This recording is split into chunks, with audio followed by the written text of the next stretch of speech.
Bismillahirrahmanirrahim. Welcome back. Now we're going to have a look at the complete description of the Hajj, inshallah. So we've entered pilgrim sanctity now. The preconditions to it, we did. The conditions now that we're observing, such as no more perfume, can't pluck hair, shave hair, can't kill game, and all of those. So now we go on to the actual rites of Hajj, how to perform the Hajj. So as mentioned before, you need to start reciting the talbiyah. Labbaik Allahumma labbaik, labbaik la sharika lak, labbaik innal hamda wan ni'mata lak wal mulk la sharika lak. And you do this in a loud voice, not in an exaggerated voice, in a loud voice. You don't do it quietly. You do it in a voice that's loud, but not exaggeratingly loud. So it's in a normal kind of voice, slightly raised, and it needs to be consistent, right? So some of the conditions around it are to recite when changing states, to recite it in the early morning hours before Fajr, after the prayers, ascending or descending a slope, encountering other Muslims, mounting or dismounting from a mount. That would be a bus or a car today. Ideally repeated 3 times in a row, not to be interrupted with speech. So once you're reciting this, you don't stop and then start talking about something else. You can reply. If somebody greets you, you can reply. However, it's disliked for the person to be greeting you once you're reading. He should wait till you finish. May recite in a raised voice without exaggeration. May not recite silently, as that entails leaving out a sunnah. Everybody should recite it individually. It's not a collective thing, it's an individual thing. Not to recite it while making tawaf. It's recited in Mina, Arafah, and in the sacred mosque. So we're performing this now. And upon reaching Mecca, it is recommended for him to perform ghusl and to enter in the daytime from the gate of Ma'la. Now this gate is probably a corruption of the name Mu'alla, because Mu'alla Maqbara is a graveyard, an ancient graveyard from the time of Rasulullah, which is next to this place. So you enter from that gate, and this is also where the beloved wife of Rasulullah is also buried, our lady Khatijatul Kubra, Salamullah alayha. So you enter from this gate, and until you reach the gate of Salim, he should then enter the mosque in a state of humility, reciting the talbiyah, followed by takbir, tahleel, and blessings upon the Prophet, peace be upon him. Supplication dua is accepted upon seeing the ennobled house, i.e. the Kaaba. He should then face the black stone while saying the takbir and tahleel, raise his hands the way he does in the beginning of Salat, and place them onto the stone and kiss it without harming anyone, as harming one's fellow Muslims is unlawful. So upon entering the Grand Mosque, the first time you see the hallowed house, you should supplicate, because that dua is accepted. And the best of the du'as to ask is, "Oh Allah, accept all my du'as while I'm here. Accept all my du'as." That's the best dua to ask. And then to ask, make all my rites of Hajj easy. Then you can ask anything else. But if you ask Allah, "Oh Allah, bless, accept all of my du'as," accept all of my du'as, and that covers everything. So what you do then is you face the black stone while saying that takbir and tahleel, raise his hands the way he does in the beginning of Salat, and place them onto the stone and kiss it. Now this isn't an ideal situation. In the past this was possible, it was certainly possible, and even 20-30 years ago it was possible, off season. But now it's almost impossible, unless there's a fluke and somehow you end up at the front, and this happens without knocks and disturbances, or you harming anybody or anybody harming you. This isn't an ideal situation. Unfortunately, what happens today is that the place is so crowded that men and women jostle cheek by jowl together, fighting with each other, pushing each other, scarves are being ripped off, hair is being shown, men are being squeezed, women are screaming, right? And sometimes people get crushed, and the only way out is they are thrown out, and they have to serve over everybody. Now this is far from an ideal situation for many reasons, and we can understand the passions and the emotions of everybody, and also the frustrations of having travelled so far, of being exhausted, having a once in a lifetime opportunity, and wanting to really touch this stone. But if you can't do it, the best action, as opposed to harming yourself and harming others, is to just point at the black stone. They say you can use a stick. You use a stick or anything you have that can reach the black stone, and you reach for it and then you kiss the stick. If that's not possible, just greeting the black stone from afar is enough. He should then perform the tawaf around the house, moving towards his right side, i.e. keeping the Kaaba on his left side, and for all 7 rounds, placing his upper garment under his right armpit with both ends over his left shoulder. Ittiba, I think that's what they do. Weeping. If performing Hajj alone, ifrad, he should intend the tawaf of arrival, tawaf al-qudum. If you look at this picture here, you can see that it's looking dead on. This has been taken during the lockdown curfew in Saudi Arabia from last month before the Hajj. So if you look here, in front of you, you can see the door. Now, in front of the door on the floor is Maqam Ibrahim. This is where the rock with the footprints of Prophet Abraham, upon him be peace, are. In front of you is the door, and on the left side of the door, you can just about make out in the corner the black stone. You can just about make out the black stone in the corner. Is where you start your tawaf from. So behind you, normally you'll see a green light. So wherever you end up inside the masjid, when you have to start your rounds, you have to make sure that the black stone is where you start from. So the black stone should be here, you start from the corner. If you're very far away and you can't see the black stone, then you just look behind you and you can see the green lights. So you make sure you're aligned with the green lights in the Kaaba, and then you start your rounds. So you work in a counterclockwise direction. So your left side stays facing the Kaaba and your right side is away. And what you do is keeping the Kaaba on your left side, and for all 7 rounds, placing his upper garment under his right armpit. So you show your shoulder and you wrap the garment over you like this, right? So your shoulder's showing. And you start to go around the Kaaba. And Ramal is actually walking fast or slightly jogging. You are also supposed to do this for the rounds where you show your shoulder. But if you can't do this, then again, you can't do this. You're not going to rock into people or run into people. It's actually quite difficult sometimes to be doing this, especially during the Hajj season. But if an opening appears and you see your chance, then by all means, you can start to jog forward for those rounds. So you can see in this picture here that there is a semicircular structure on the right hand side of the door here. That is technically considered part of the Kaaba itself. It used to be upon the old dimensions of the Kaaba, and when the Quraysh built the Kaaba in the time of Rasulullah, they didn't have enough material to finish this off, so they left a semicircle there that in the future, if somebody could, they would complete that. And it was completed, and then it was broken down again, and now it's left upon these dimensions for all time, inshallah. So this area here, you make sure that when you do your tawaf, you go around it. You will see people inside. That's because they've managed to get inside and they're praying in there. But you can't go inside. You have to walk around 7 times. The tawaf should be performed behind the semicircular enclosure, the hatim, in 7 rounds. In the first 3 rounds alone, he should do ramal, which is to walk briskly in short steps, while gently shaking the shoulders like a soldier strutting between ranks. Every time he passes by the black stone, he should greet it by raising his hand and reciting the appropriate supplication as described above.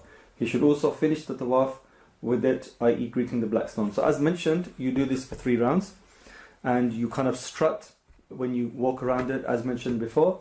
And when you get to the black stone, you greet the black stone again, and that's 1 complete round. Then you do that for 7 rounds. You can do the sa'i of Hajj now if you don't want to do it later.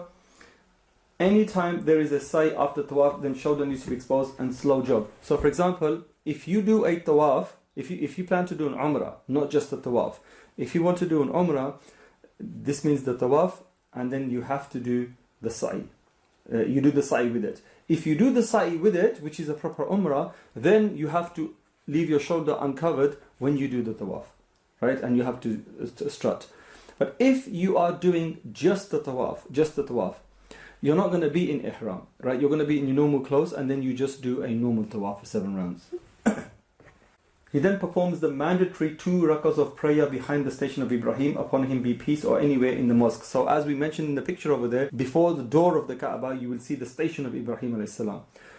It's good to pray in that area, in the vicinity. It is possible sometimes, but if it's not possible, if there are too many crowds, if the crowds are very thick, you would not pray there, because you'd be a liability and a danger to yourself and to others, and it's very dangerous in the time of when it's really busy. You'd perform the prayer anywhere you can in the mosque safely, but you wouldn't perform this prayer in the 3 times where it's disliked to pray. As mentioned before, there's a time between the sun rising from Fajr, finishing from the sun rising up to spear's length, then there is just at the sun at its zenith, and then when the sun changes color close to Maghrib. At those times you don't pray, then what you would do is you would delay it and you'd pray it afterwards, after the Maghrib Salah, if it's at that time. Next he proceeds to Mount Safa, which he ascends and stands facing the Qibla, i.e. Kaaba, while reciting Takbir, Tahleel and Talbiyah, supplicating and raising his hands towards the sky. He then descends and calmly walks towards Mount Marwa. Upon reaching the middle of the valley, however, he should rush between the two green lines until he crosses them, after which he resumes his relaxed pace until reaching Mount Marwa. So once you've done the 7 tawafs, you end up at the black stone, right? You need to kind of walk around again, and then you will see signs for Safa Marwa, the two hillocks, the two mounts. You head towards there, and you need to start from Mount Safa. So you could end up more closer to Marwa, but you can't start from there. Or you may just think, okay, this is Safa, I'm just going to start from here and walk towards Marwa, and my round is complete. But you can't do that. That's not considered a full round. You have to go to Safa, you have to face the Qibla and supplicate. And it is possible, depending on where you stand, to get a glimpse of the Kaaba. And certainly in the olden times, when the mosque wasn't as huge as it is now, you would always get a line of sight to the Kaaba, because you are actually on a hill, right? It's a slight hill, so you can see down towards the precinct. But if you can't see the Kaaba, it doesn't matter. And if you can't stand like very close to the mountain as well, again, that's not an issue as long as you're in the vicinity of the mountain. And then you can actually walk around that. They've made ways where you can walk around it. And you would supplicate, and then you would start. So then you would, it's 7 rounds, so then from there you would head towards the other mount, Marwa, and the same thing would happen. You'd get there, you'd supplicate, you'd face the Qibla, you supplicate, and then any form of ibadah or supplication, reciting Quran, you can do while you're doing it. Now you get to a particular space in the middle, and it's interesting. Our author has mentioned the green lines, right? God knows how they were. They must have been pieces of cloth. But today there are green tube lights. There's a part in the middle where there are green tube lights, and you kind of, again, you run, you try to jog from one part of the green lighting to where the green lighting ends, and then you carry on walking. So that tradition is held. They're still using green. He then climbs onto the hill and performs what he did on Mount Safa. As we mentioned, this constitutes 1 round. So basically, when you go here, that's 1 round. So Safa to Marwa, that's 1 complete round. Marwa to Safa again, that's 2 rounds. 3, 4, 5, 6, 7. This constitutes 1 round. He then heads back towards Safa and does the same, finishing another round and continues until he completes 7, having started at Safa and ending at Marwa, thereby completing the ceremonial rite of Sa'i. The pilgrim then resides in Mecca, remaining in a state of pilgrim sanctity while taking advantage of his stay by performing as many tawafs as possible. So now if he wants to do tawafs, it's just a tawaf. The Umrah has been done, and he should take advantage of that.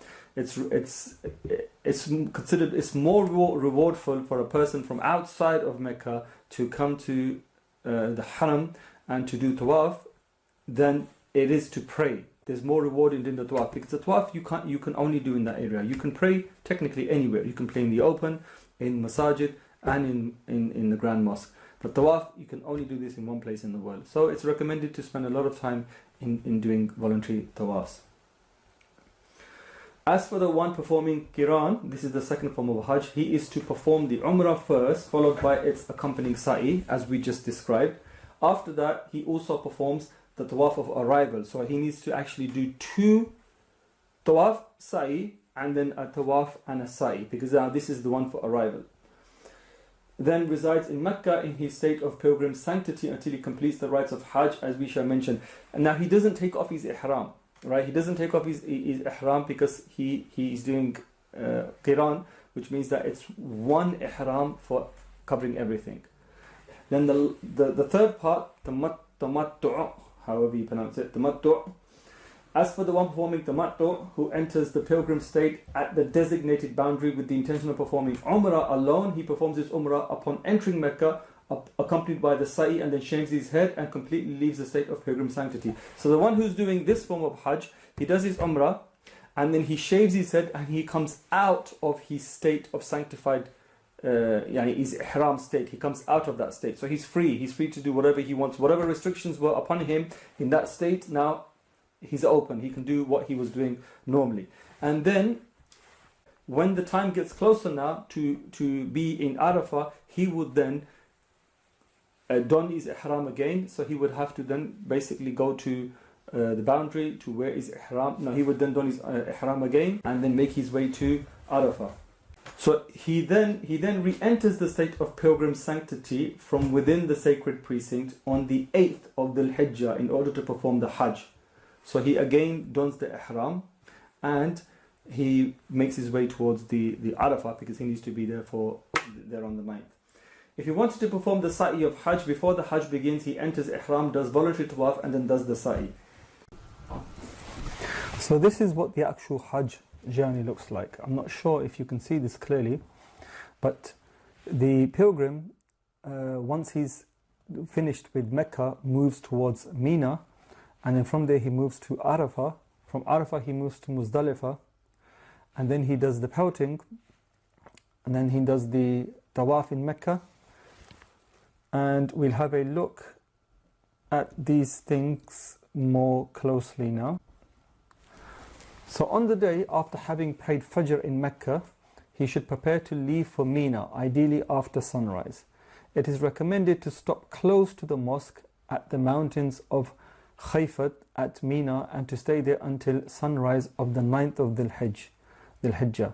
He then heads out, ideally after sunrise, for Arafah, proceeding to the mosque of Nimra and prays Dhuhr and then Asr there with the head of state or his representative after the sermon. He combines these two prayers, praying them both in the time of Dhuhr with one adhan and two iqamas. So when he gets to Arafah, this is the only time when the Hanafis allow for combining of prayers. So you combine prayers here and you can combine prayers in Muzdalifah, as we'll see. So you during the time of Dhuhr, if you are in the vicinity, and the condition is you have to be praying behind the Imam, who's either going to be the head of state or his representative. If you pray behind him, then he is going to join his prayer and you join the prayers with him. There is one adhan and two iqamas, so you basically pray the Dhuhr and then you pray the Asr. The second iqamah goes and you pray the Asr. You are not allowed to have a delay. It's disliked to have a delay to pray your sunnahs, right? You wouldn't pray your sunnahs of Dhuhr. You would basically not delay and pray the Asr, and unless there was a delay from the side of the Imam, and then there's not a problem. And after Asr you would not pray your sunnahs for Dhuhr. The understanding behind joining them like this is that it frees up the rest of your day, so that in the rest of your day you could spend worshipping Allah, standing, waquf, worshipping Allah in various ways that you do on the day of Arafah. So another condition is that you have to be in a state of pilgrim sanctity. So you have to be in ihram for the combining to happen as well. So a condition is to have to be in ihram and to be praying behind the Imam. Dislike to delay, we've mentioned this, and sunnah can't be prayed. Okay. He should not separate the two obligatory prayers with voluntary prayers. As we mentioned, if he misses the congregation with the head Imam, he instead prays Asr in its normal time, according to Imam Abu Hanifa. This is because, according to him, both the congregation with the head Imam as well as being in a state of pilgrim sanctity are conditions for the validity of praying Asr earlier and combining it with Dhuhr. Abu Yusuf and Imam Muhammad, however, maintained that even the pilgrim praying alone may combine the two prayers in the time of Dhuhr, which is the more apparent opinion, Adhar, in terms of strength.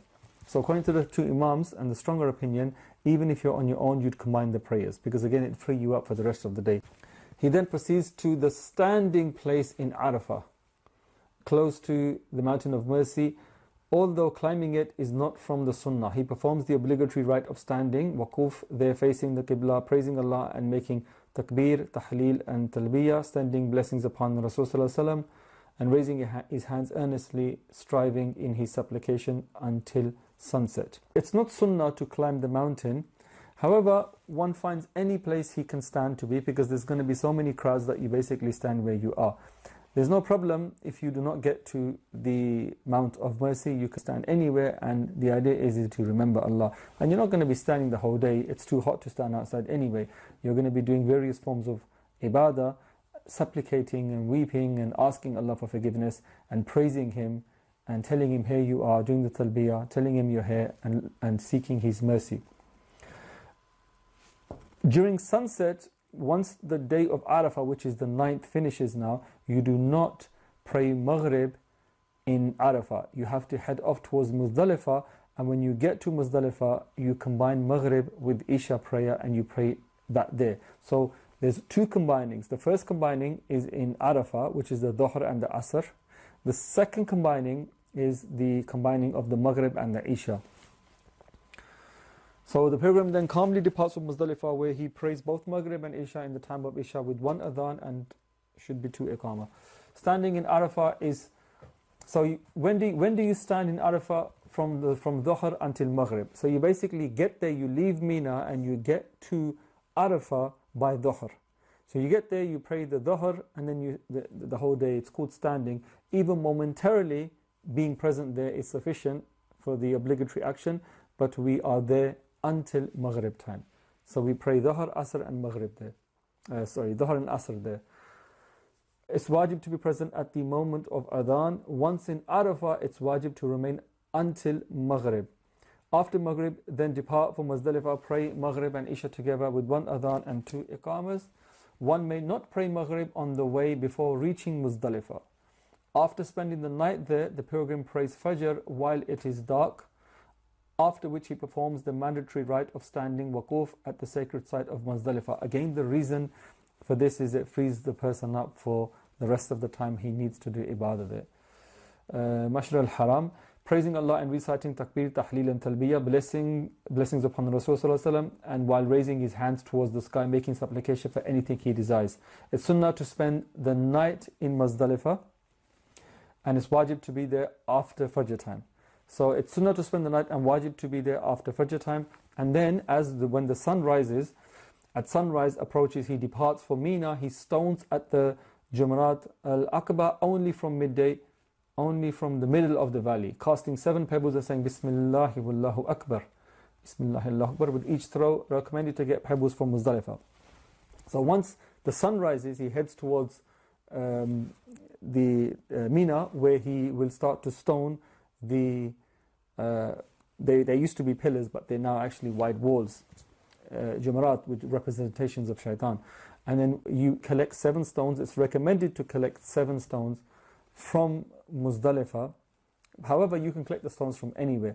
Sometimes it's actually difficult to find stones in Muzdalifah because people pick up the reasonable sized stones, and then you end up with tiny pieces that are very hard to kind of even throw, and then make sure that the wind doesn't carry them.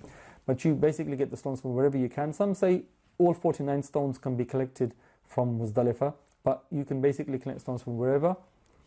With the first throw, he is to stop reciting talbiyah for the rest of the Hajj. Now also the stoning, you don't necessarily need to hit the wall. It's basically an area. As long as it gets in the area, that's you fulfill the part of stoning. And you don't need to look for bricks or sandals or the like, or throw with anger. No, it's a symbolic gesture and you're doing it to please your Lord. So you just throw lightly and that's it, you're finished. Also, if you start to swing wildly, especially with the crowds, there's a danger that you're going to hurt somebody else as well, so it doesn't make sense to do that.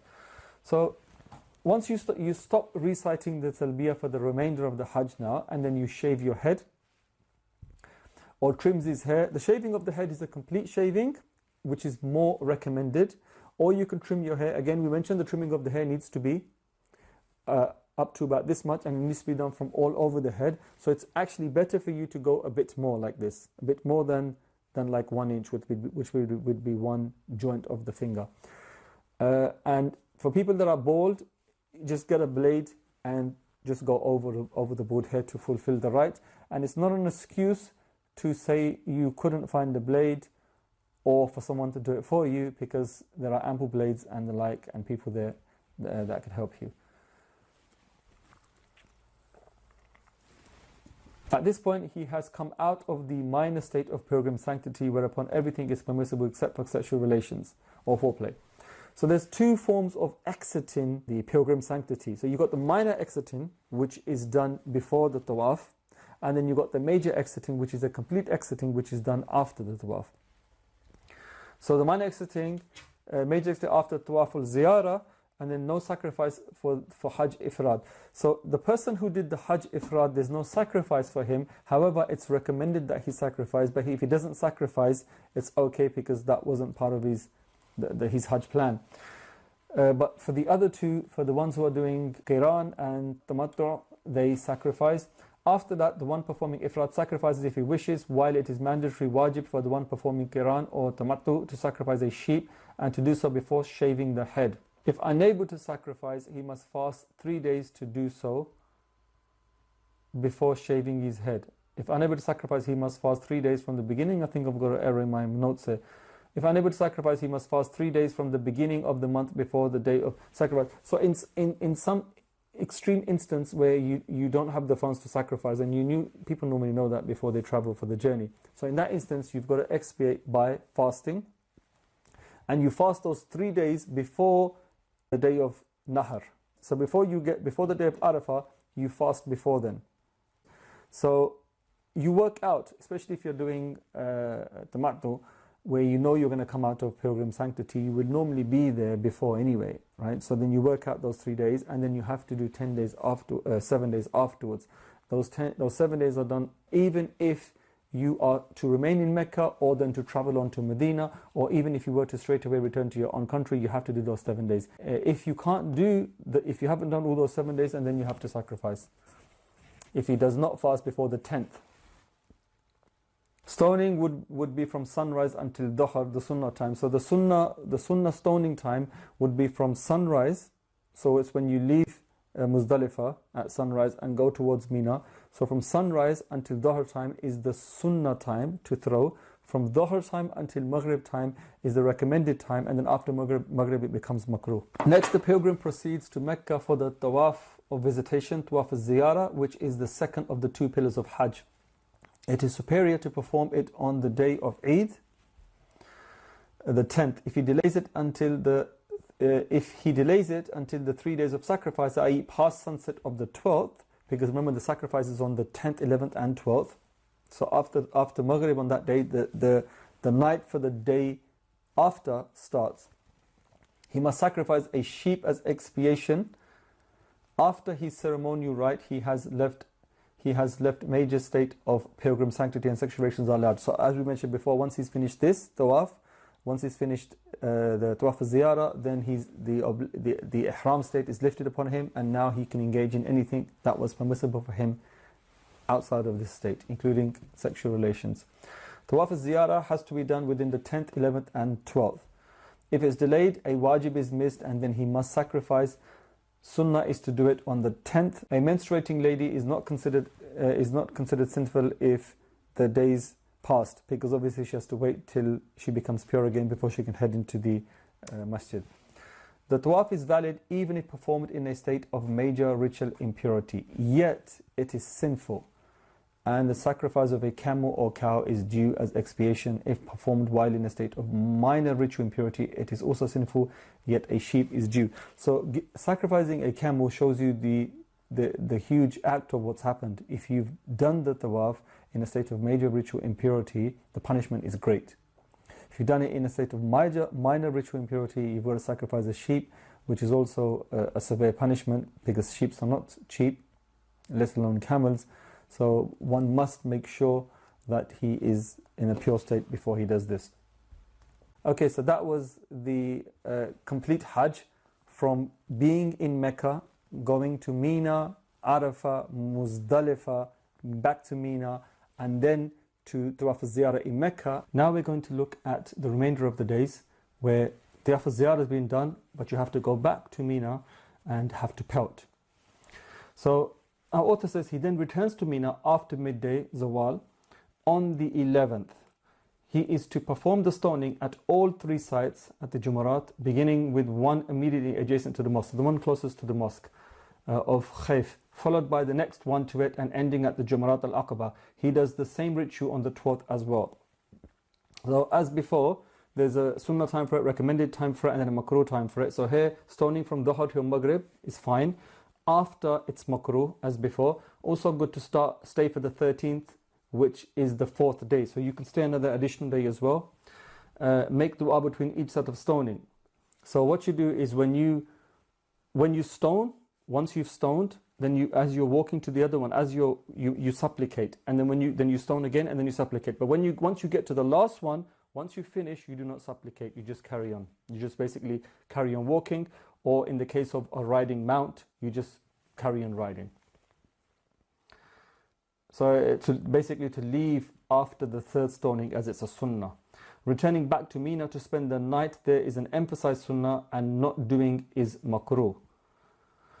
So if you're looking for a mabrur hajj, then every wajib and sunnah must be completed while striving not to do anything disliked. So basically what's happening is, as we know, there are disliked elements, there are recommended elements, there are sunnah elements, wajib elements, and the integrals, the obligatory elements. Now we need to make sure we do every single one of them. Sometimes in hajj it gets a bit difficult because you're following the tour guides.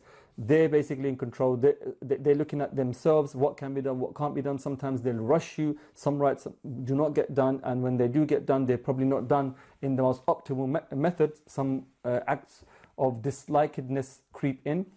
But to have a mabrur hajj, which is the hajj where Rasulullah said, it's like you're born new from your mother. It's basically born the day you came out from your mother. If you're looking for a hajj like this, then you have to make sure that there's no disliked actions involved in what you did. You've done all the recommended acts, you've done all the sunnah actions, and by obviously you have to do the wajib actions, otherwise there are huge problems. So at that point, if he wishes to depart early from Mecca, he may do so before sunset. If, however, he stays in Mina until sunset, it is disliked, makruh, to leave for Mecca before stoning, yet no expiation is due. So the next day, if he stays until sunset, then he should stay the next day and then stone. If he doesn't do that, it's disliked to now go back to Mecca. But if he does, there's apart from the dislikedness, it's still okay, it's kind of done.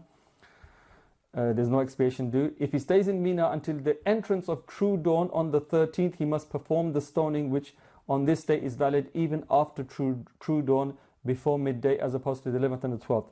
So on the 11th and the 12th, we had to do it after midday. So you, with here now, you're given the option of doing it after true dawn in the morning, which is different from the 11th and the 12th. Some ulama held that can be done after Fajr on this day. Some say superior to wait until after Dhuhr. So likewise, some say it's actually superior to wait. So you, just like the other day, you wait till Dhuhr time, midday, Dhuhr, and then you stone. But if there is a problem and you need to get back to Mecca on that day, then you can stone the first thing when you wake up after true dawn, after praying Fajr and then the true dawn. Any stoning at a site that is followed by stoning at the next site is ideally to be performed while walking, i.e. on foot, rather than riding on one's mount, such that one can stop and stand to make the supplication afterwards. So once you stone, you make the supplication.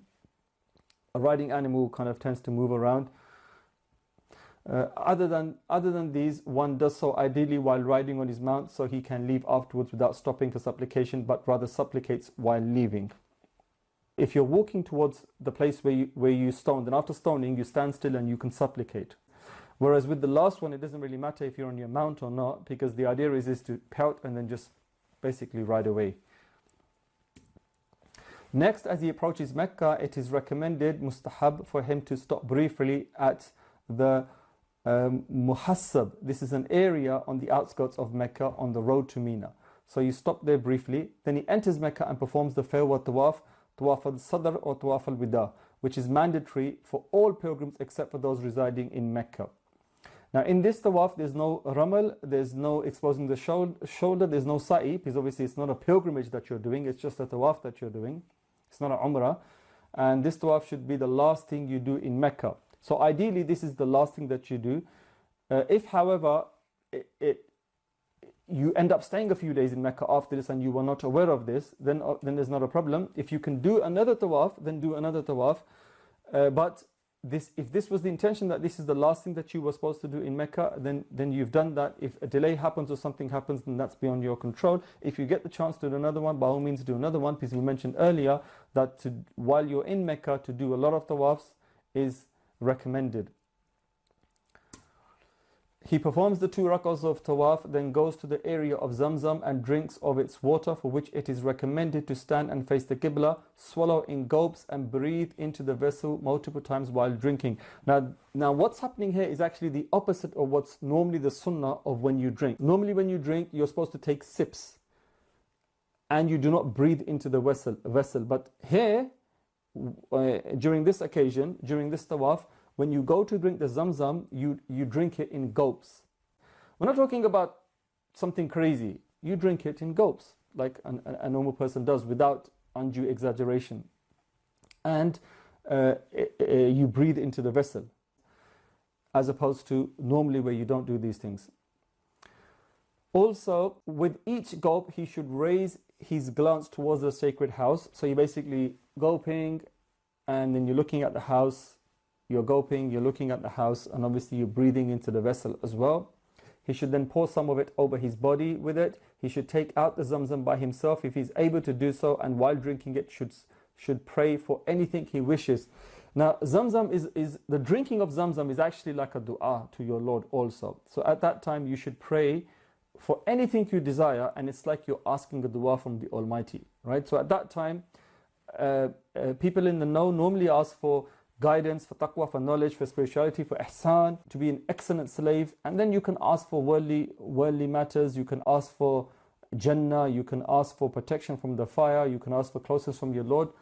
Any dua that you want to do, you can ask at that time.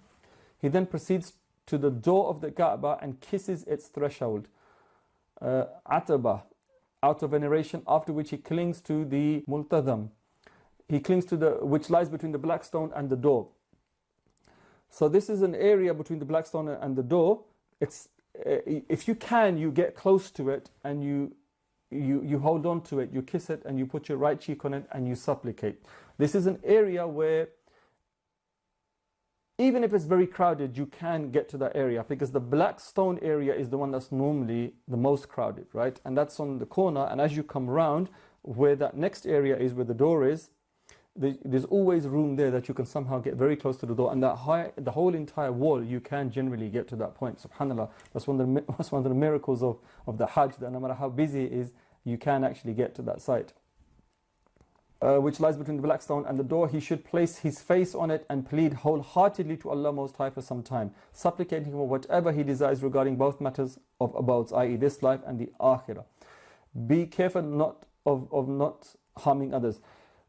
This is a given, that if you're in a position where others are going to get harmed, then you back away. You don't do those sunnah rights that will cause a harm if you were to do them, either to others or to yourself. Because the idea is that you're not there to walk over others and hurt others and push others out of the way to do your rights. It's a group collective act. There's individuality, and then there's the wholeness of the act also. So you're taking into account everything else. So when it comes to kissing the black stone, when it comes to getting very, very close to the Kaaba, if it's possible, and getting close to the door, you'd obviously only do it if it's possible.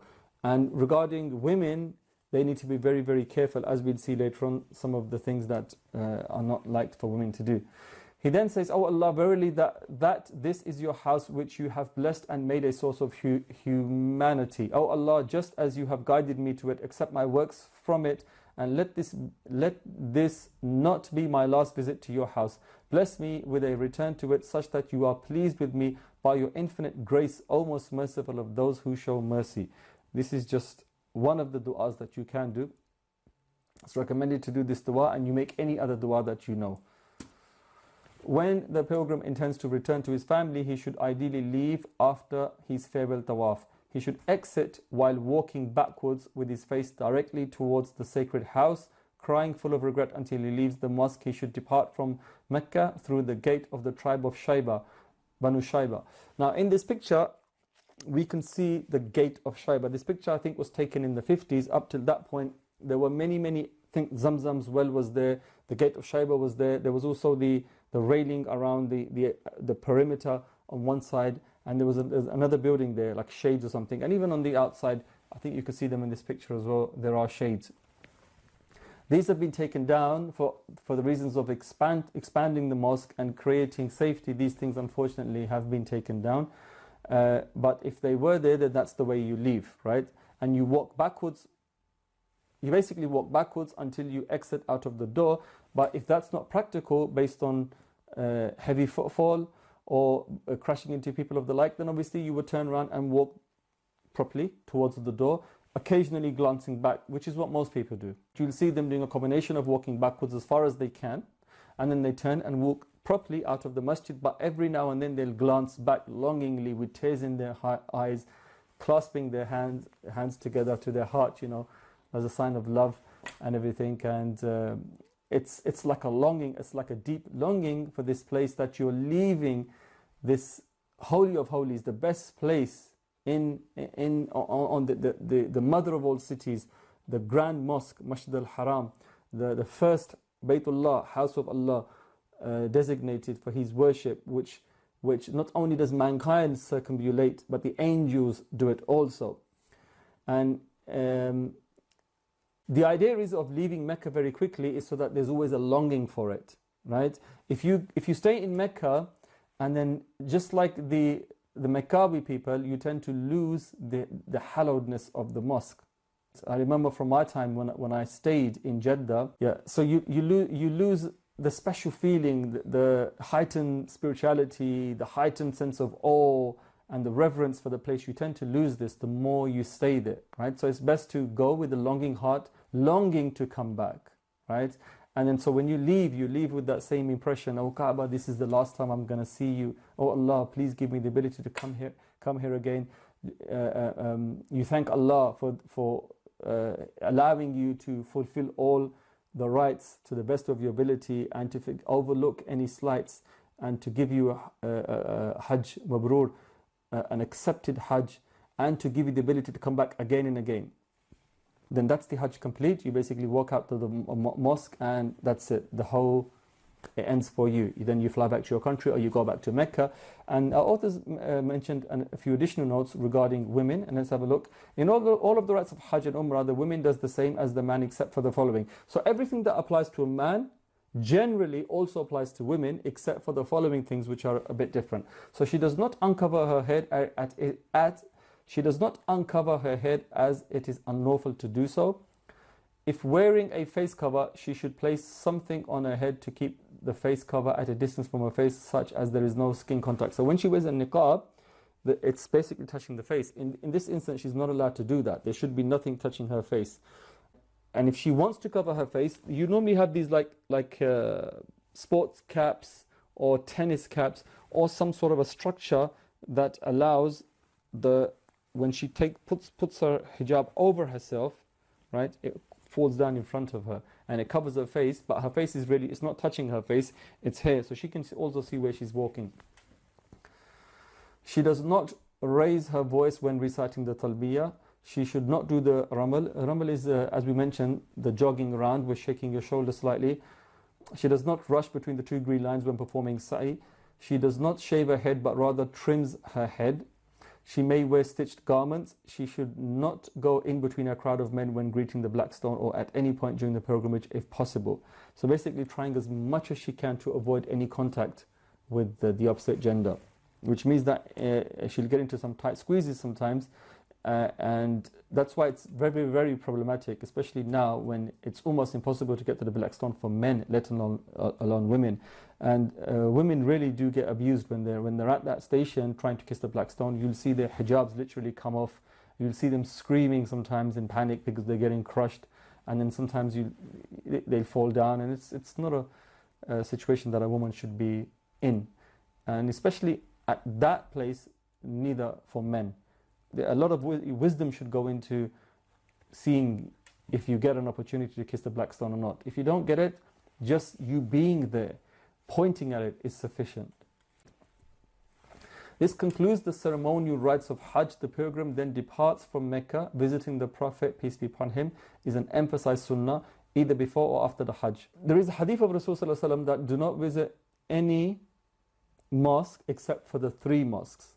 The understanding of the hadith is to do with the virtue of the mosques. There is no mosque apart from these three, that holds any rank above these three, whether it's in hallowedness, sacredness, or reward. So every other mosque that you travel to anywhere in the world, such as the Grand Mosque in Damascus, or some of the Qayrawun, the old mosques there, or Cairo, or Baghdad, or places like that, any other mosque that you travel to, the reward is always going to be the same, and everything is going to be the same. But when it comes to these three mosques, it's 500 times reward for one prayer in Al-Quds in Jerusalem, 1,000 times the reward in Medina, and it's 100,000 times reward for praying one prayer in Mecca. So our author says to go and visit Rasulullah. So can you visit the grave? Can you visit Rasulullah? Yes, you can. So that's why he's mentioned this. So you can go to visit Rasulullah and give your salams to him. And then he also says Mecca is deemed better than Medina, except for the ground that is honored with the blessed body of the Messenger of Allah. So then he goes on to mention that Mecca is considered better than Medina. The city of Mecca is better than Medina, but the place where the body of Rasulullah is buried and the earth surrounding it is better than all of creation. Qadi Iyad mentions that there is ijma on this, that the place where the body of Rasulullah is buried is better than Mecca, and not only Mecca is better than all of creation. Right? So there is, and by virtue of that, the blessings in Medina also are double, because Rasulullah himself prayed, "Oh Allah, give us double in Medina." Right? So du'as they are actualized very quickly in Medina, the blessed city of Rasulullah.